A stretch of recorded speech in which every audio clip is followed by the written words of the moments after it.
سلامونه ملګرو. سایکو ارباب مړه شوه او ډېر خلک په کمنټونو کې همدا وایي چې ډېر ښه شو چې هغه مړه شوه، ځکه هغې په ډېر بد حالات کې ژوند کوو، بد ماحول کې اوسېده او هغه او دغه، او په سایکو ارباب پسې خلکو بدې خبرې شروع کړي.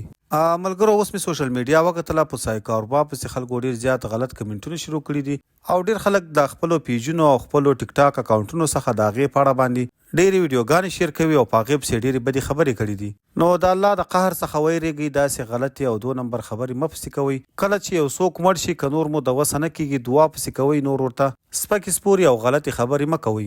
دا اوس د خپل حقیقي رب دربار ته ورغله او هلته به له دې سره خپل هغه رب حساب او کتاب کوي چې دا یې پیدا کړي ده. نو موږ او تاسو څوک چې یو چا ته په مړینې باندې داسې سپک الفاظ استعمال کړو او هغه پس د مرګه هم ونه بخو، او موږ تاسو ته هیچا هم دا اجازه نه راکړي چې د یو چا او یا د یو مړي په اړه باندې داسې وایي چې دا به جنتي او یا دوزخي.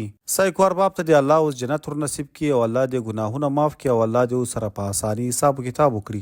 ملګرو زموږ د دې ویډیو له لارې د ټیک ټاک هغه ټولو جنکیانو ته دا پیغام دی چې که تاسو اوس په ژوندینې باندې په ټیک ټاک باندې داسې عیاشي او فحاشي کوئ، اخر مو هم انجام د سایکو ارباب په شان دی.